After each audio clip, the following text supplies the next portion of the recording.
Hi, it's Louise from Mobile People Solutions. Michelle, a local business owner, is with me today and she has some questions about absence management. Absence management is a really tricky, I think, aspect to any business. What is absence management and what are the key things that a business owner needs to be aware of? Okay. Absence management is a fairly broad term, as you can imagine, and we usually separate into whether it's long term or short term absence. So I'll deal with short term absence in the first instance. Short term absence is a series of absences, usually unrelated, that an employer has to manage. Because obviously, absence is a huge cost in any business. For most businesses, labour is their biggest cost. And if you have somebody who's continually absent, you're potentially having to pay sick pay, you have to cover that absence in some cases with overtime. So it is important that you manage absence and that you manage it in a consistent and fair way. So what I would recommend for short-term absence and long-term absence indeed is that you have an absence management policy, detailing the differences between the two processes and how you're going to deal with it.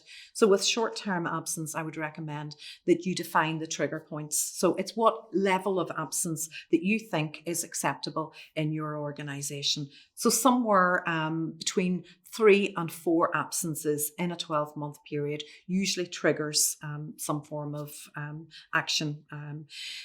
You should always have procedures around how you report your absence, what happens when you return to work. And whilst there's no legal requirement, it is really, really good practice to carry out return to work interviews, as much as to say to your employee, we noticed you were absent, we are concerned about you being absent, and here are some things that have happened in the organisation while you've been off.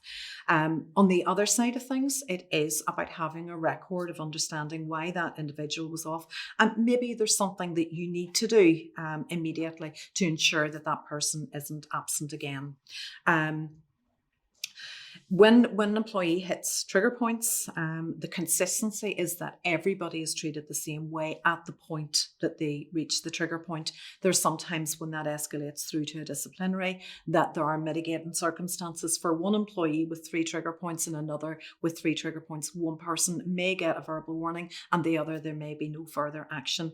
Obviously in that process it can escalate through verbal warning, first written warning, final written warning through to dismissal if there is no continuous and sustained improvement in that performance. A lot of people say, but how can you discipline me for being sick? You're not being disciplined for being sick. You're being disciplined for your inability to provide continuous and sustained service, which is what we expect in the employment relationship. On the other side of things, with long-term absence, entirely different process should be followed. Long-term absence is anything typically over 3 weeks. However, what I would say to you is that if an employee reports as absent through either a mental health issue or a musculoskeletal issue, that there should be immediate intervention rather than waiting for the 3 weeks.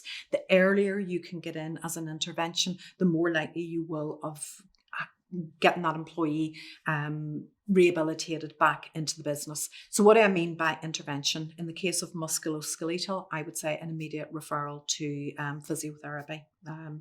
In the case of mental health, so somebody reporting stress, anxiety, depression, anything that is to do with the mind, I would recommend either occupational health to see if counselling, for example, is appropriate, or a referral straight to counselling. I understand fully that there is a cost to the employer. Both appointments typically ranging somewhere between £40 and £60 per session.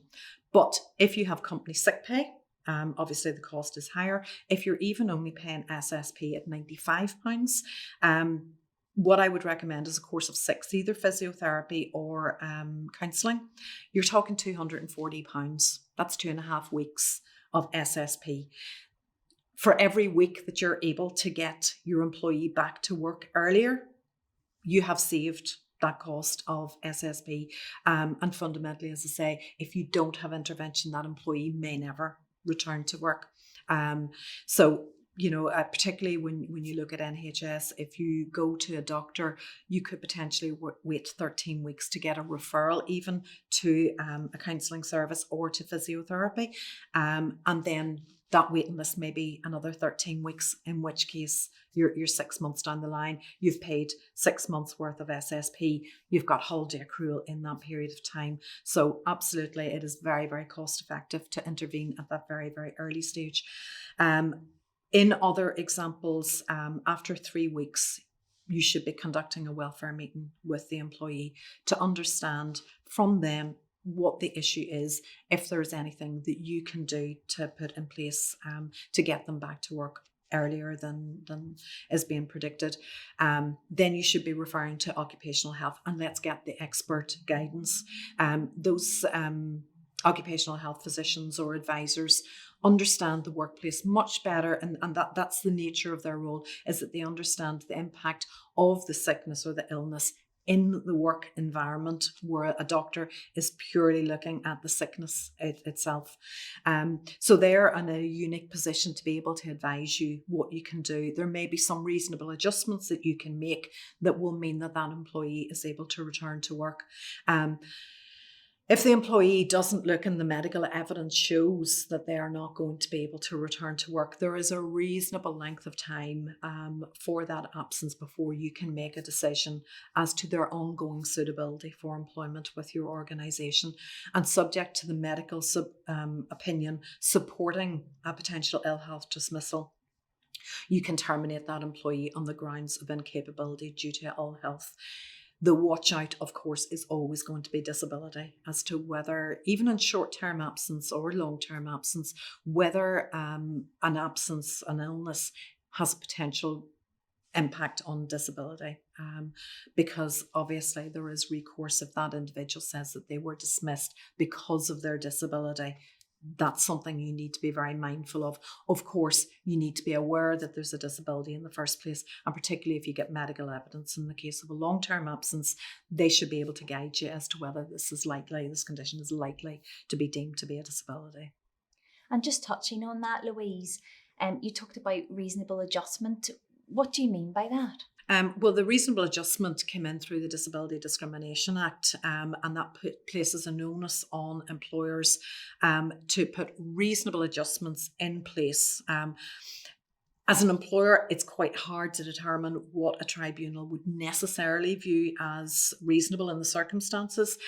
Some of it comes down to how easy it would be for you to make adjustments. So, for example, in the case of epilepsy, if employees were sitting on high kind of stools with no backing on it, you might provide a different type of chair that would mean that they couldn't, if they had a seizure, that they wouldn't harm themselves if that happened. Some other adjustments might be that you reduce their working week, for example, from a 5-day week to a 3-day week. How can Opal People Solutions help with that, I suppose, ongoing absence management? Again, in order to respond, I need to separate that out into short-term versus long-term. So in short-term absence, it's about providing them with the absence management procedure, providing documentation like return to work forms, providing them with the disciplinary letters that may be required when an employee reaches a trigger point, supporting through that disciplinary process. In the case of longer term absence, I can arrange for counselling. I have relationships with counsellors. I have relationships with occupational health, and I can manage that whole process for you.